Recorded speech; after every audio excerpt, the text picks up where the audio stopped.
नमस्कार। स्वागत है आप सभी का मेरे YouTube channel Suhana Safar with Kalpana में। तो दोस्तों, आज आप सुन रहे हैं मुंशी प्रेमचंद्र की लिखी कहानी नेकी। सावन का महीना था। रेवती रानी ने पाँव में मेहंदी रचाई, मांग चोटी संवारी और तब अपनी बूढ़ी सास से जाकर बोली, अम्मा जी, आज भी मेला देखने जाऊंगी। रेवती पंडित चिंतामणि की पत्नी थी। पंडित जी ने सरस्वती की पूजा में ज्यादा लाभ न देखकर लक्ष्मी देवी की पूजा करनी शुरू की। लेन देन का कारोबार करते थे, मगर और महाजनों के विपरीत खास खास हालतों के सिवा 25% से ज्यादा सूद लेना उचित न समझते थे। रेवती की सास बच्चे को गोद में लिए खटोले पर बैठी थी। बहू की बात सुनकर बोली, भीग जाओगी तो बच्चों को जुकाम हो जाएगा। रेवती, नहीं अम्मा, कुछ देर न लगेगी, अभी चली जाऊंगी।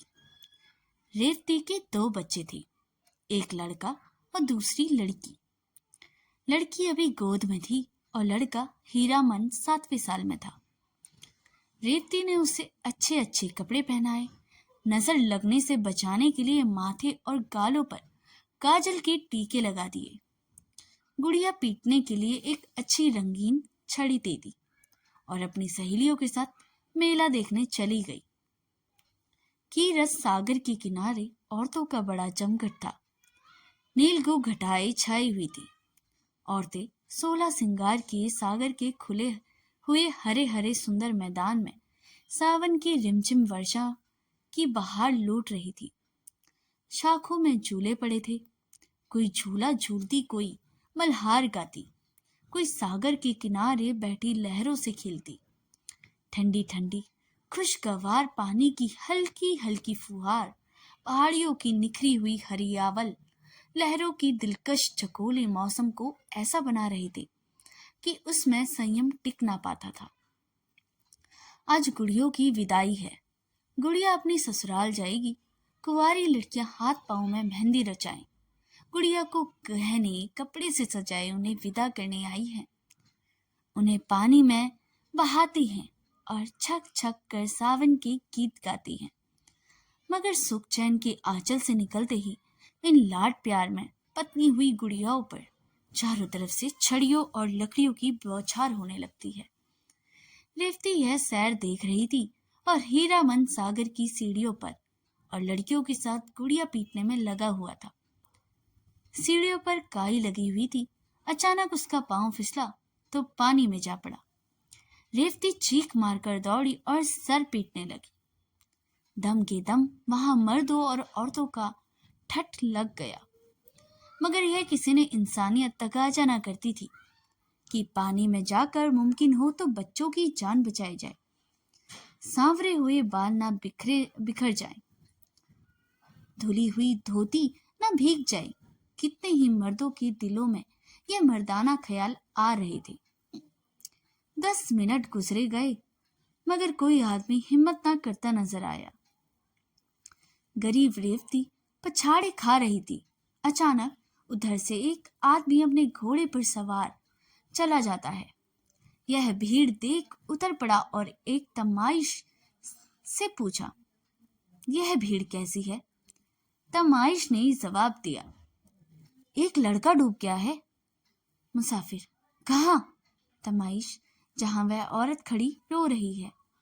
मुसाफिर ने फौरन अपने गाड़ी की मजई उतारी और धोती कसकर पानी में कूद पड़ा। चारों तरफ सन्नाटा छा गया। लोग हैरान थे कि यह आदमी कौन है। उसने पहला गोता लगाया, लड़की की टोपी मिली। दूसरा गोता लगाया तो उसकी छड़ी हाथ में लगी, और तीसरे गोते के बाद जब वो ऊपर आया तो लड़का उसकी गोद में था। तमाइशों ने जोर से वाह वाह का नारा बुलंद किया। मां दौड़कर अपने बच्चे से लिपट गई। इसी बीच पंडित चिंतामणि के और कई मित्र भी आ पहुंचे और लड़के को होश में लाने की फिक्र करने लगे। आध घंटे में लड़के ने आंखें खोल दी। लोगों की जान में जान आई। डॉक्टर साहब से कहा, अगर लड़का 2 मिनट पानी में रहता तो बचना असंभव था, मगर जब लोग अपने गुमनाम भलाई करने वालों को ढूंढने लगे तो उसका कहीं पता न था। चारों तरफ आदमी दौड़ाए तो सारा मेला छान मारा, मगर वह नजर न आया। 20 साल गुजर गए। पंडित चिंतामणि का कारोबार रोज ब रोज बढ़ता गया। इस बीच में उसकी माँ ने 7 यात्राएं की और मरी तो ठाकुर द्वार तैयार हुआ। रेवती बहू से सास बनी, लेन देन वही खाता हीरामणि के साथ में आया। हीरामणि अब एक हष्ट पुष्ट लंबा तगड़ा नौजवान था, बहुत अच्छे स्वभाव का नेक। कभी कभी बाप से छिपाकर गरीब आदमियों को यूं ही कर्ज दे दिया करता। चिंतामणि ने कई बार इस अपराध के लिए बेटे को आंखें दिखाई थी और अलग कर देने की धमकी भी दी। हीरामणि ने एक बार एक संस्कृत पाठशाला के लिए 50 रुपया चंदा दिया। पंडित जी ने उस पर ऐसे क्रुद्ध हुए कि 2 दिन तक खाना नहीं खाया। ऐसे अप्रिय प्रसंग आए दिन होते रहते थे। इन्हीं कारणों से हीरामणि की तबीयत बाप से कुछ खिंची रहती, मगर उसकी सारी शरारतें हमेशा रेवती की साजिश से हुआ करती थी।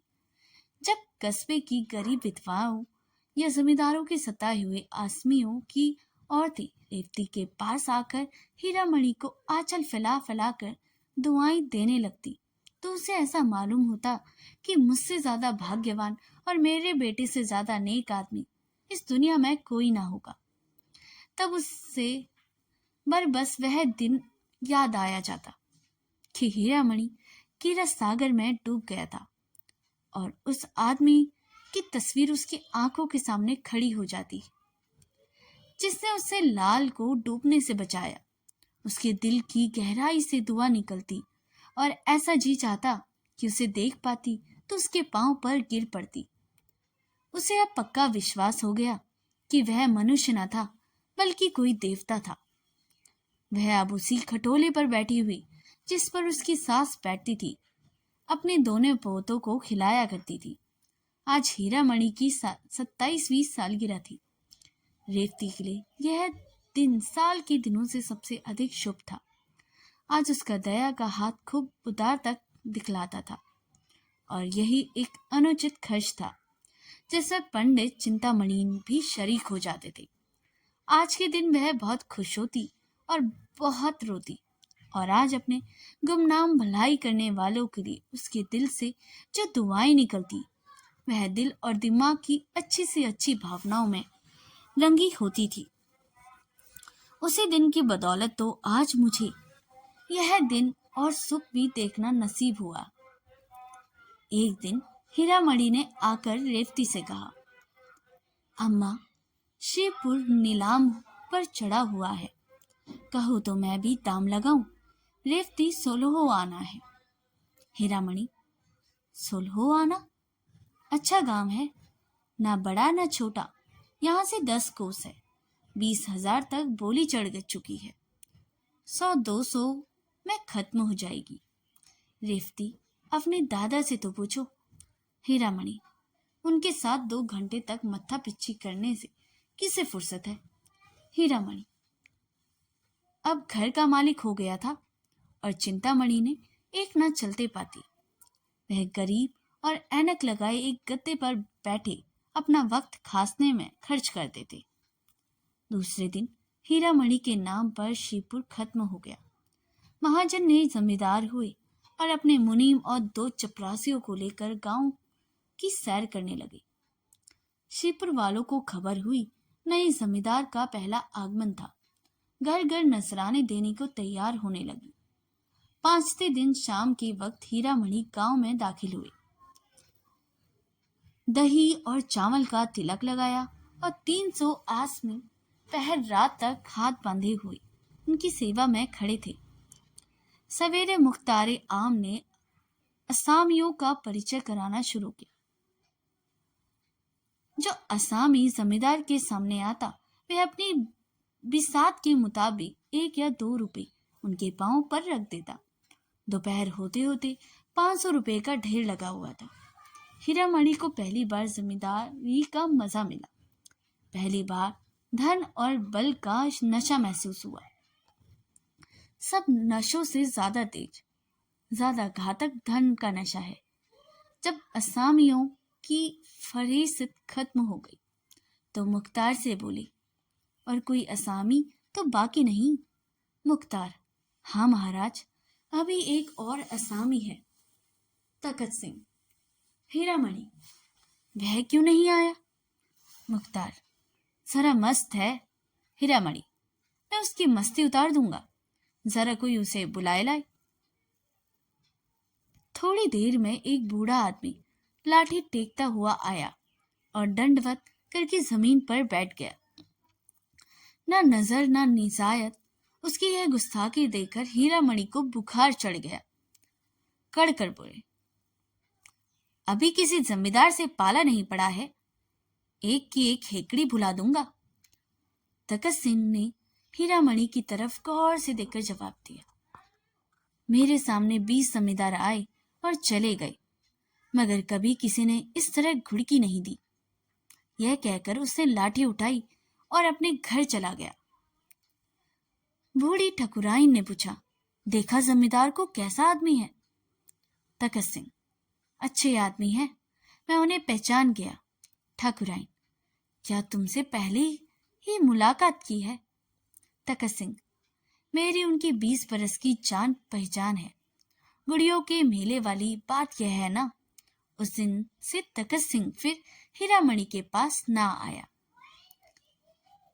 6 महीने के बाद रेवती को भी श्रीपुर देखने का शौक हुआ। वह और उसकी बहू और बच्चे सब श्रीपुर आए। गांव की सब औरतें उनसे मिलने आई। उसमें बूढ़ी ठकुराइन भी थी।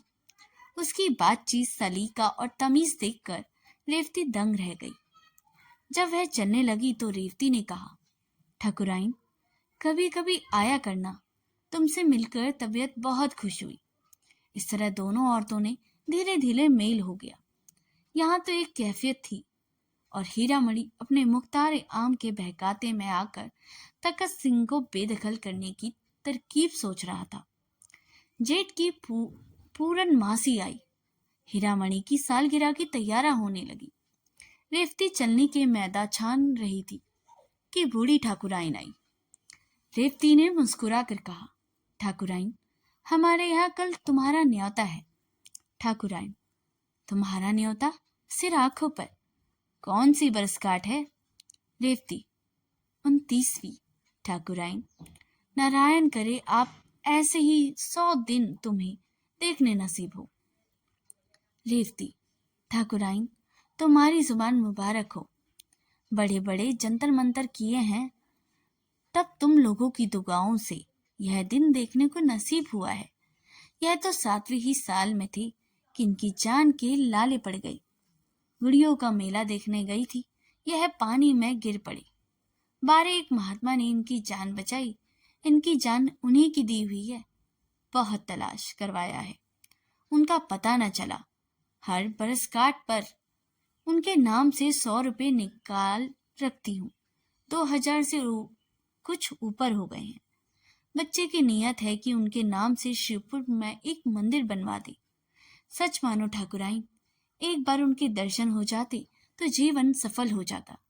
जी की हवस निकाल लेती। रेवती जब खामोश हुई तो ठाकुराइन की आंखों से आंसू जारी थे। दूसरे दिन एक तरफ हीरामणि की सालगिरह का उत्सव था तो दूसरी तरफ तखत सिंह के खेत नीलाम हो रहे थे।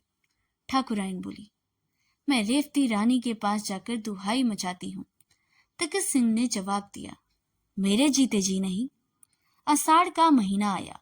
मेघराज ने अपनी प्राणदायी उदारता दिखाई। श्रीपुर के किसान अपने अपने खेत जोतने चले।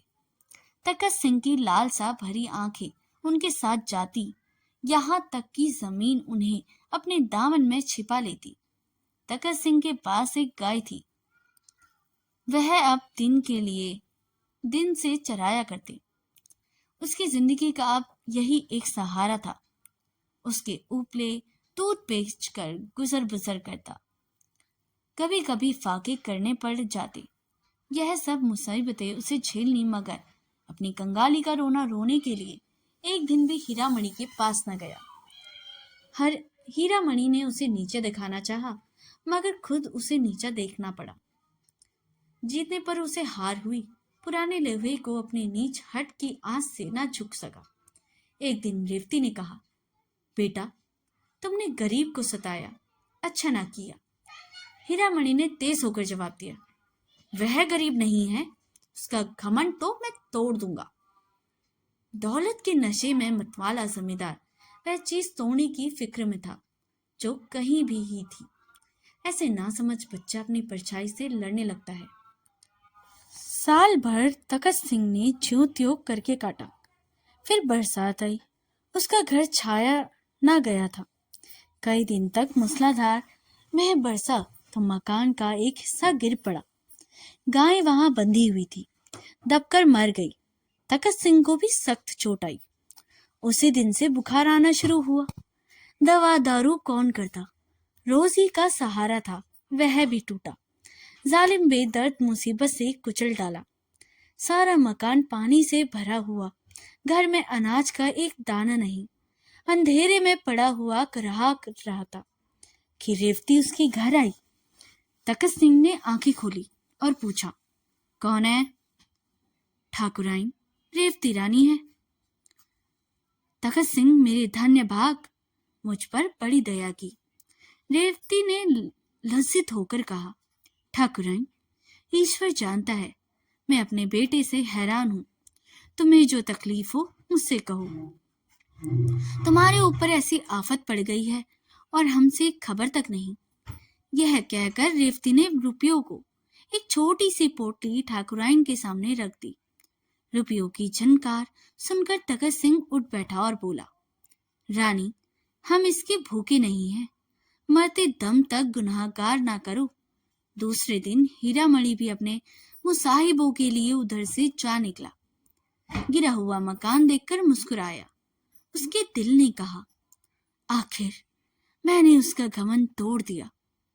मकान के अंदर जाकर बोला, ठाकुर, अब क्या हाल है? ठाकुर ने धीरे से कहा, सब ईश्वर की दया है। आप कैसे भूल पड़े?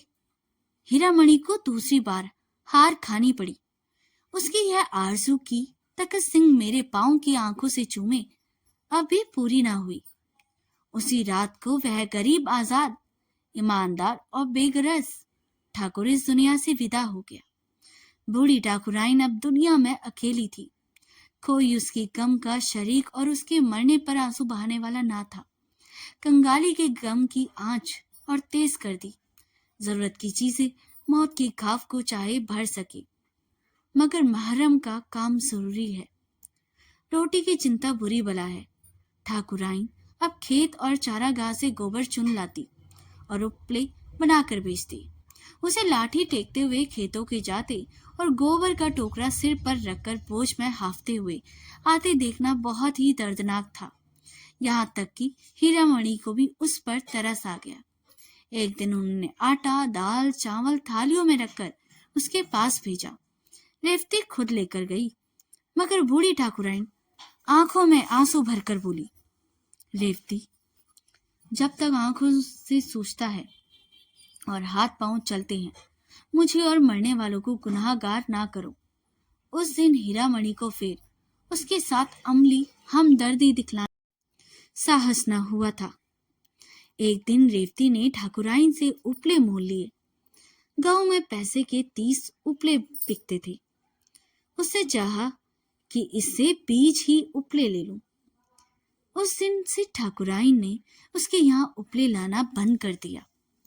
ऐसी देवियां दुनिया में कितनी हैं। क्या वह इतना जानती थी कि एक गुप्त रहस्य जबान पर लाकर मैं अपनी इन तकलीफों का खात्मा कर सकती हूँ, मगर फिर यह एहसान का बदला ना हो जाएगा। मसल मशहूर है, नेकी कर दरिया में डाल। शायद उसके दिल में कभी ख्याल ही नहीं आया कि मैं रेवती का कोई एहसान किया। यह वासदार आन में मरने वाली औरत पति के मरने के बाद 3 साल तक जिंदा रही। यह जमाना उसने जिस तकलीफ से काटा, उसे याद करके रोंगटे खड़े हो जाते हैं। कई कई दिन निहार बीत जाते। कभी गोबर ना मिलता, कभी उपले चुरा ले जाता। ईश्वर की मर्जी, किसी की घर भरा हुआ है और किसी के घर खाने वाला नहीं। कोई रो रो कर अपनी जिंदगी काटता है। बुढ़िया ने यह सब दुख झेला मगर किसी के सामने हाथ नहीं फैलाया। हीरामणि की 30वीं सालगिरह आई। ढोल की सुहावनी आवाज सुनाई देने लगी। एक तरफ घी की पुड़िया पक रही थी तो दूसरी तरफ तेल।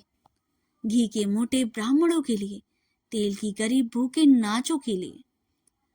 अचानक एक औरत ने रेवती से आकर कहा, ठाकुराइन, जाने कैसी हुई जाती है, तुम्हें बुला रही हूं। रेवती ने दिल में कहा, आज तो खैरियत से काटना, कहीं बुढ़िया मर ना रही हो। यह सोचकर वह बुढ़िया के पास न गई। हीरामणि ने जब देखा, अम्मा नहीं जानती थी कि तू खुद चला। ठाकुराइन पर उसे कुछ दिनों से दया आने लगी थी, मगर रेवती मकान के दरवाजे पे उसे मना करके आई। यह रहम दिल या नेक मिजाज शरीफ रेवती थी। हीरामणि ठाकुराइन के मकान पर पहुंचा तो वहां बिल्कुल सन्नाटा छाया हुआ था।